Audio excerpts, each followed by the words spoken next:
Good morning, and thank you very much for attending the 12th edition of the Spain Investors Day.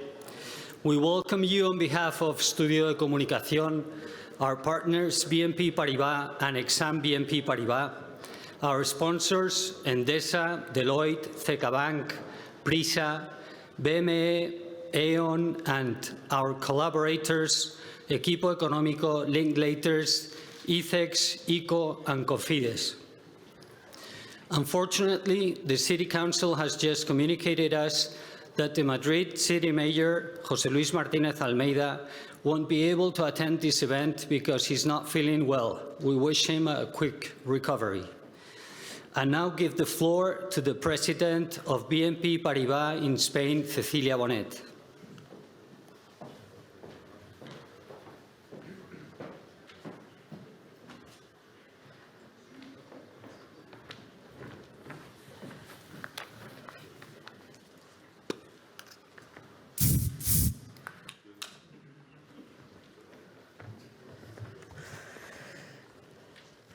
Mrs. Ministry of Industry, Trade and Tourism, authorities, chairmen, chairwomen, if any, CEOs, investors, dear friends, good morning. BNP Paribas and Exane, we are very honored to welcome you to this 12th edition of the Spain Investors Day. Last year, we acknowledged the uncertainties derived from the pandemic, but we highlighted the strengths of our economy to face them, including the solidity of its financial sector and the strong investments in digital and sustainability areas. Today, uncertainties haven't lessened. New variants of the virus, but also a peak of inflation, rising interest rates, and high cost of energy, not to mention geopolitical tensions.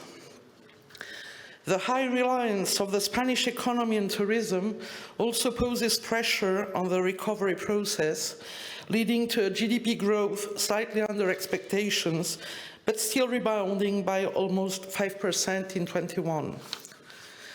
However, this should not shroud the dynamism of the Spanish companies, especially the listed ones we are presenting at this conference. In the last results reporting in 21, 2 out of 3 IBEX companies had increased profitability versus prior year, and 3 out of 4 had beaten the analysts' consensus. These companies have largely contributed to a record high in exports, which grew significantly above other European countries, plus 21% versus 2020, a 7% over the pre-pandemic level. Another sign of such dynamism is the record level of M&A transactions in Spain in 21, in line with the main world economies. This is the result of a strong commitment to developing new markets, mainly Europe and the US, but also the constant adaptation by the Spanish companies to a volatile environment by redesigning their business models and focusing resources on core businesses. Finally, Spain posts an ambitious agenda in ecological transition, including a very ambitious development of additional green capacity. This has created a favorable context for investment in sustainable energy, an area where Spain shows a clear leadership. We are the second European market in M&A transactions in renewable energy in 21. We hold the largest solar infrastructure in Europe and one of the largest wind generation capacities. Spain has built a strong industrial value chain in these sectors, now manufacturing 60% of solar energy components, 90% of wind generation equipment, and holding the 3rd European position in R&D in green energy. In BNP Paribas, the leading banking group in Europe, we embrace the purpose of being an active player towards a more sustainable and inclusive world.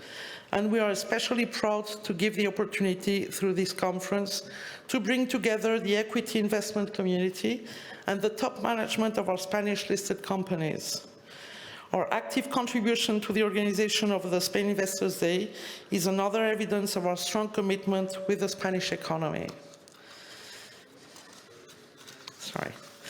During the coming 2 days of this edition, We will gather up to 44 listed companies that will share their strategy with investors, both in roundtables and in about 800 one-to-ones, which will be attended by close to 200 investors, most of them from abroad, mainly UK, US, and France. Again, we are delighted to welcome you. We hope you find the gathering truly insightful, and thank you again for being with us this morning. Thank you.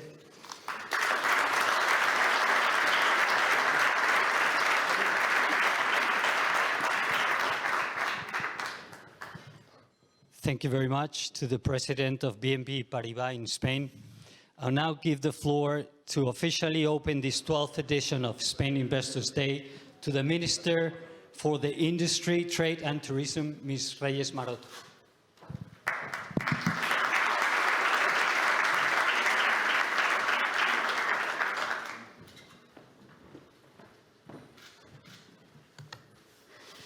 Muy buenos días. Good morning.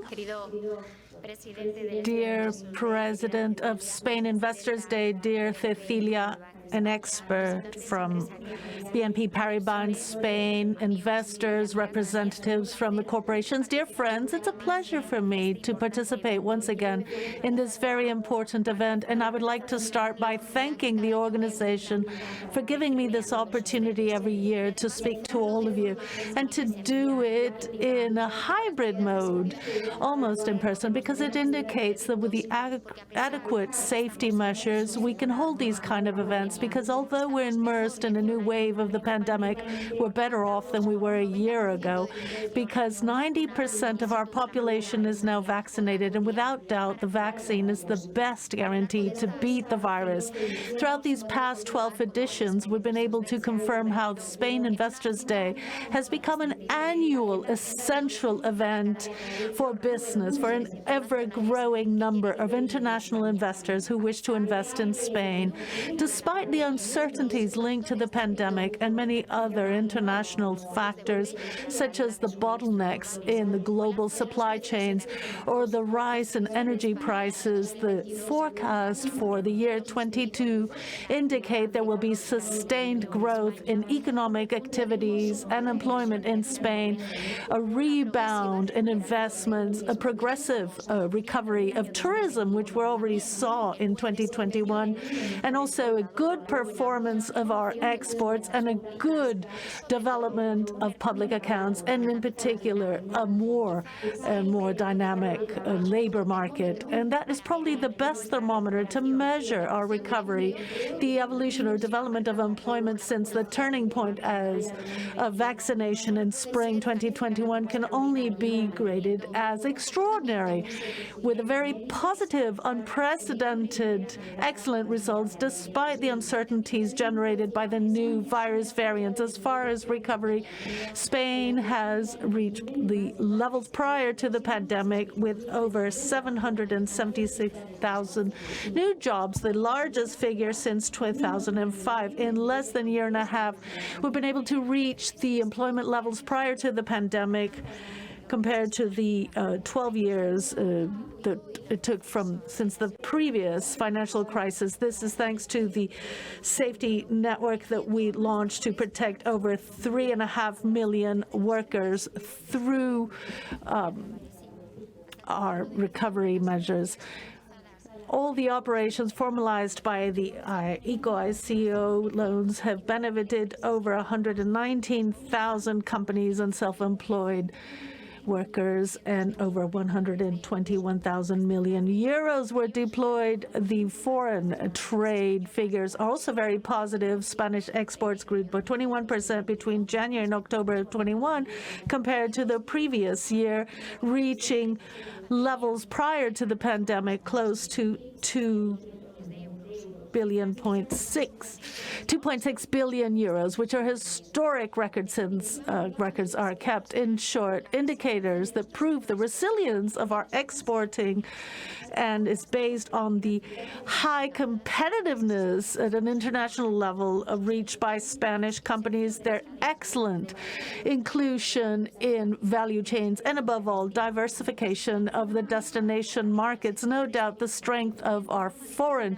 trade aid is contributed by the subsidiaries or affiliates of foreign companies that comprise 40% of the sales of goods and services outside Spain. Spain is a very attractive destination for foreign investment since 2010, and Spain has experienced a spectacular decade both in the volume of investment received and in particular the quality of the projects, and in particular the tourism industry.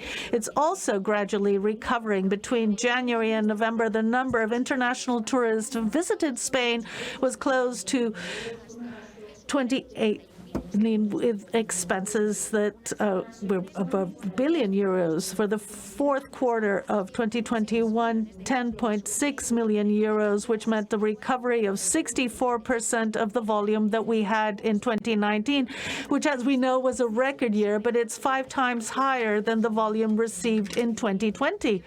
And we must continue making every effort into achieving these indicators, which no doubt are a reflection of the success of the way we responded to the crisis generated by the pandemic, and that very ambitious safety and security network with our vaccination strategy are not just temporary rebounds, but are actually a reflection of a strong and sustainable recovery in time, and above all, fair. At this time, Spain, and Cecilia has already said, is offering investors trust, security, and certainty because we have a country project, a recovery resilience plan that is going to allow mobilizing €140 billion through the transfer of loans in the period 21 and 26 that are going to be linked to the RIA2 funds and all the rest of the framework that is contemplated in the community to drive reforms and future projects. It's an unprecedented volume of resources that is going to allow deploying a very modern program of modernization, very comparable to what we experienced when Spain joined the European Union in '86, and all the transfers that we received in funds from structural funds. Thanks to that, Spain can address a huge number of public investment for digital transformation, R&D, education, employment and training, lifelong learning, and also to reinforce our healthcare system and all other mechanisms of our welfare state, the strengthening of social and territorial cohesion, and also the boosting and promotion of different policies, focusing particularly on the young. From the government, we are decided and determined to address this modernization project to reinforce our competitiveness, our productivity, and to generate quality employment. Therefore, the time is now to act in the medium and short term. It's a country that offers unique opportunities for private investing, both Spanish companies and foreign capital companies, because the public-private partnerships are the essential axis for this plan, which are guided primarily to driving long-range projects and measures to promote digitalization, modernization, energy transformation, sustainable mobility, and also achieving green and digital reindustrialization. We are fostering this plan through the various actions being carried out by the government and also in collaboration with the regional governments and the local authorities. As you know, Spain was the first country to receive and execute European funds, and also the first one to obtain the first payment of €10 billion linked to the achievement of our objectives.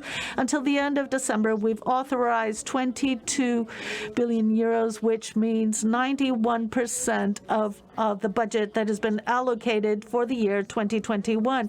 We've included in this plan for recovery the so-called strategic projects for economic transformation recovery to be able to articulate public investment and enhance public-private partnerships and enhance the value chain in strategic areas and industries in our country. Until now, we have approved 3 of these plans. In June, we did one for electrical vehicles to transform the whole atmosphere for transport so that Spain becomes a European leader in connected and electric vehicles. In November, leading-edge healthcare so that we can develop precision medicine and enhance our public healthcare system, deploy personalized medicine, and bring healthcare closer to all citizens across our country.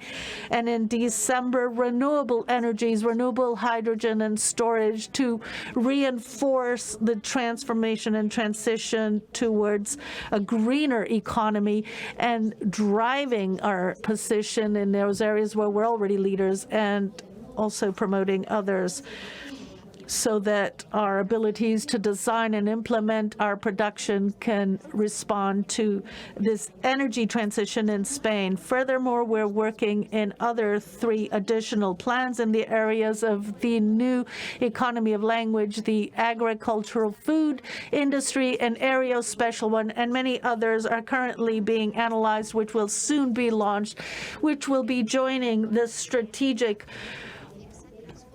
plans that will help achieve this transformation that our economy requires. These plans are no doubt the pillars to continue making our country attractive for foreign investment in Spain.